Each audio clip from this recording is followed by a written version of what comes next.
بسم اللہ الرحمن الرحیم۔ خبر نامہ اہم عالمی خبروں کا خلاصہ۔ امام جماعت احمدیہ عالمگیر حضرت مرزا مسرور احمد خلیفۃ المسیح الخامس ایدہ اللہ تعالی بنصرہ العزیز نے اپنے خطبہ جمعہ فرمودہ 10 مئی سن 2024 کے اختتام پر دنیا کے عمومی جنگی حالات کے لیے دعا کی تحریک کرتے ہوئے فرمایا کہ فلسطین کے لوگوں کے لیے بھی دعا کرتے رہیں۔ حالات لگتا ہے کہ بہتر ہو رہے ہیں، پھر خراب ہو جاتے ہیں۔ اس سے قبل یمن اور پاکستان کے اسیران راہ مولا خصوصاً صدر لجنہ امائلہ یمن کے لیے دعا کی تلقین فرمائی کہ اللہ تعالیٰ ان کے رہائی کے سامان پیدا فرمائے۔ تفصیل کے لیے ملاحظہ کریں صفحہ اول۔ دوحہ سے جاری بیان میں حماس نے کہا ہے کہ اسرائیل نے ثالثی ممالک کی پیش کردہ تجاویز کو مسترد کر دیا ہے۔ اسرائیل کی تجاویز میں ترامیم کے مطالبہ سے مذاکرات پیچیدہ ہو گئے ہیں۔ ہمارے مذاکراتی وفد نے کافی حد تک لچک دکھائی۔ ہماری تحریک نے غزہ میں جنگ بندی کے لیے ذمہ دارانہ اور مثبت رویہ اختیار کیا۔ مذاکراتی حکمت عملی پر نظر ثانی کے لیے دیگر فلسطینی جماعتوں سے صلاح مشورہ کیا جا رہا ہے۔ امریکی صدر جو بائیڈن نے کہا ہے کہ حماس یرغمالیوں کو رہا کرتا ہے تو کل ہی جنگ بندی ہو جائے گی۔ اسرائیل نے رفح پر چڑھائی کی تو اسے ہتھیار فراہم نہیں کریں گے۔ معصوم شہریوں کے قتل عام کے لیے توپ خانے اور گولہ بارود اسرائیل کو نہیں دیں گے۔ دوسری جانب اسرائیلی طیاروں نے جبالیہ پناہ گزین کیمپ پر بمباری کی، جس کے نتیجے میں متعدد فلسطینی شہید ہو گئے۔ غزہ جنگ میں بین الاقوامی قوانین کی خلاف ورزی کے معقول شواہد کی تلاش سے متعلق جائزہ جمعے کو کانگریس میں پیش کی جانے والی رپورٹ کے خلاصے میں جاری کیا گیا ہے۔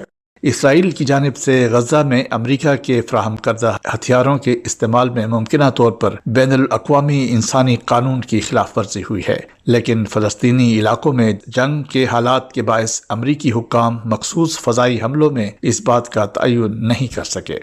امریکہ غزہ جنگ میں اسرائیلی فورسز کے حملوں میں مخصوص امریکی ہتھیاروں کے استعمال کو انفرادی حملوں سے فوری طور پر منسلک نہیں کر پایا، لیکن انتظامیہ کے لیے مستقبل میں اسرائیل کو مخصوص ہتھیاروں کی فراہمی روکنے سے متعلق فیصلے دینے کی راہ آسان ہو گئی ہے۔ یہ اپنی نوعیت کا پہلا ایسا جائزہ ہے جس کے لیے کانگریس میں صدر بائیڈن کے ساتھی ڈیموکریٹس نے زور دیا تھا۔ یہ جائزہ 7 ماہ کے فضائی حملوں، زمینی لڑائیوں اور فلسطینی علاقے میں امداد کی فراہمی پر پابندیوں کے بعد سامنے آیا ہے۔ اس لڑائی میں اب تک 35,000 کے لگ بھگ فلسطینی ہلاک ہو چکے ہیں، جن میں اکثریت بچوں اور عورتوں کی ہے۔ اسرائیل حماس جنگ 7 اکتوبر کو حماس کے اسرائیل پر دہشت گرد حملے کے بعد شروع ہوئی، جس میں 1200 اسرائیلی مارے گئے تھے اور 250 یرغمال بنا لیے گئے تھے۔ گزشتہ 21 برسوں میں اب تک کا سب سے طاقتور ترین شمسی طوفان زمین سے ٹکرا گیا، جس کے سبب سیٹلائٹس اور پاور گرڈز میں خلل پیدا ہوا۔ امریکی میڈیا کے مطابق شمسی طوفان کے نتیجے میں پیدا ہونے والا ارضیاتی مقناطیسی طوفان G5 لیول تک پہنچ گیا ہے۔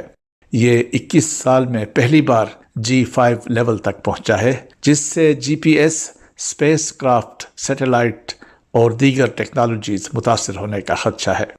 بروز ہفتہ زمین سے ٹکرانے والا شمسی طوفان سن 2003 کے بعد سے اب تک کا سب سے طاقتور ترین طوفان ہے، جس کے سبب آسٹریلیا کے علاقے تسمانیہ سے برطانیہ تک آسمانی روشنی کا شاندار نظارہ کیا گیا، جو اس ہفتے کے اختتام تک جاری رہے گا۔ جمعہ کی شب مقناطیسی طوفان کے باعث برطانیہ کے مختلف مقامات پر ناردرن لائٹس کے دلفریب مناظر اس وقت دیکھنے میں آئے جب برطانیہ کے مختلف علاقوں میں آسمان پر سبز اور جامنی رنگ نمایاں ہو گئے۔ برطانیہ میں ڈربی شائر، ایسیکس، برکشائر اور کینٹ میں ناردرن لائٹس کا نظارہ کیا گیا۔ National oceanic and atmospheric administration کے اسپیس ویدر پریڈکشن سینٹر کے مطابق سورج سے خارج ہونے والے مادے کے بادلوں کا پہلا جھنڈ ہفتہ کی صبح زمین سے ٹکرایا۔ یاد رہے کہ سن 2003 میں آنے والے شمسی طوفان کے باعث سویڈن میں بلیک آؤٹ ہو گیا تھا، جبکہ جنوبی افریقہ میں بجلی کی فراہمی کے بنیادی ڈھانچے کو نقصان پہنچا تھا۔ یہ تھا اہم عالمی خبروں کا خلاصہ۔ روزنامہ الفضل انٹرنیشنل، منگل 14 مئی سن 2024، صفحہ 8۔